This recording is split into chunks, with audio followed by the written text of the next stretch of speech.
शंकराचार्य स्वामी और मुक्तेश्वरानंद लखनऊ पहुंचे। उन्होंने योगी आदित्यनाथ को 40 दिन के अल्टीमेटम देने पर बोले कि हमने सीएम को नहीं, योगी को 40 दिन का समय दिया था, सुधार कर लें, भूला भटका अगर सही रास्ते पर आ जाए तो कोई दिक्कत नहीं होती है। आशुतोष महाराज के आरोप की डिप्टी सीएम की सेटिंग है। इस पर शंकराचार्य कहते हैं कि हिस्ट्री सीटर की बातों का डिप्टी सीएम ने खंडन नहीं किया है। इससे लगता है कि वो मिले हुए हैं। गो प्रतिष्ठा धर्म युद्ध शंखनाद यात्रा पर शंकराचार्य कहते हैं कि हम अपने नेताओं के साथ व्यवहार साफ करना चाहते हैं। अगर गौ हत्यारा है तो वैसा व्यवहार, अगर गौ रक्षक है तो वैसा व्यवहार। अब मिला जुला नहीं चलेगा। देश की जनता चाहती है कि नेताजी जैसे अंदर से हैं वैसे ही बाहर से भी दिखें। शंकराचार्य ने कहा कि जनता में भ्रम फैलाने के लिए आशुतोष को खुला छोड़ दिया गया है। ना कोई खंडन कर रहा है और ना ही कोई स्वीकार कर रहा है। ये कहां तक उचित है? एक अपराधी भ्रम फैला सकता है, सरकार को आगे आकर बात खत्म करनी चाहिए। एक हिस्ट्री सीटर एक के बाद एक बयान देता चला जा रहा है। इसमें वो खासतौर पर उप मुख्यमंत्री का भी नाम ले रहा है।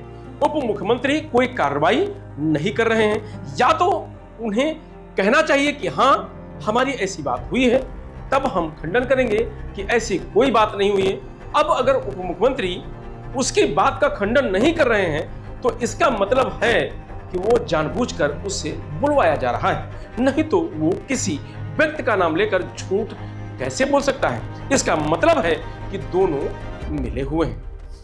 शंकराचार्य ने कहा कि वो ना जाने कैसे हिंदुओं में हैं। उसको शंकराचार्य की परंपरा के बारे में पता ही नहीं है। जो शंकराचार्य होते हैं वो विदेश यात्रा नहीं करते हैं। जब हमने पासपोर्ट बनवाया ही नहीं है तो क्या वीजा लेंगे और क्या विदेश जाएंगे? वो जानता नहीं है, इसलिए कुछ भी बोल रहा है।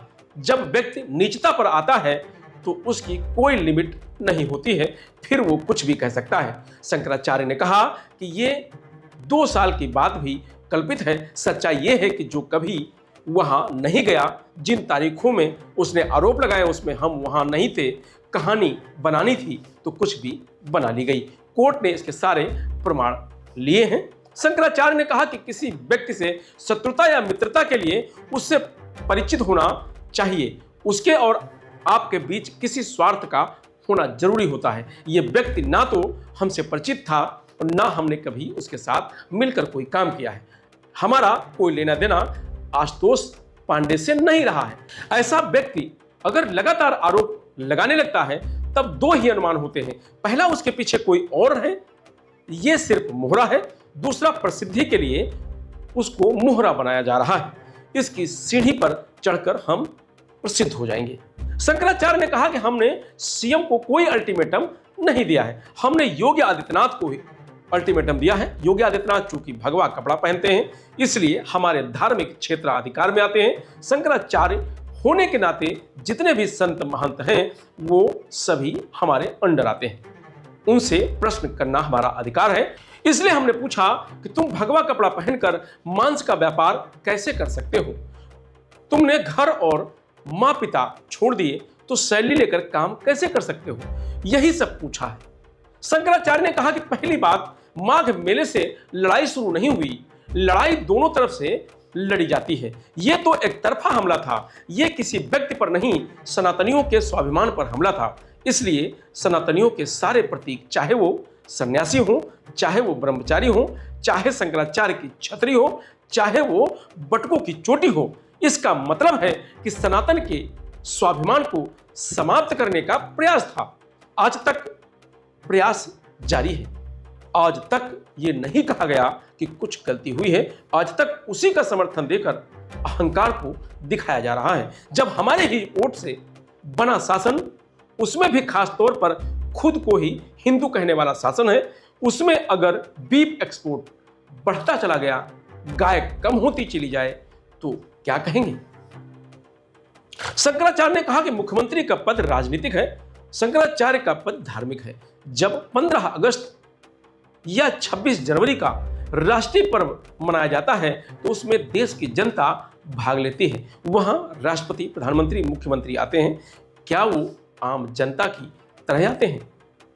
आप ही बता दीजिए, उनके आने का एक खास तरीका होता है। वहां क्या सब बराबर दिख रहे होते हैं?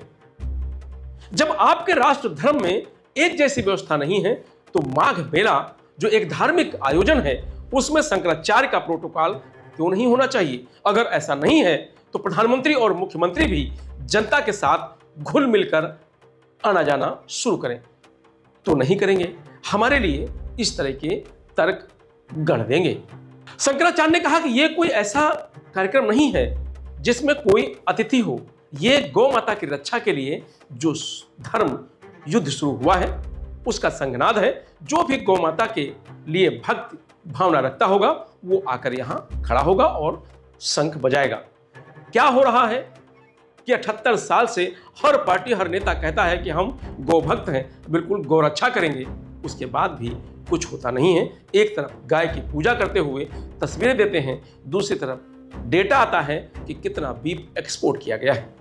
बता दें कि शंकराचार्य मुक्तेश्वरानंद की सभा को लखनऊ प्रशासन ने अनुमति दे दी है, लेकिन 26 शर्तें रखी गई हैं। प्रशासन के मुताबिक किसी भी शर्त के टूटने पर अनुमति रद्द हो जाएगी। सभा में धर्म, जाति, समुदाय या भाषा के खिलाफ भड़काने वाली कोई बात नहीं कही जाएगी।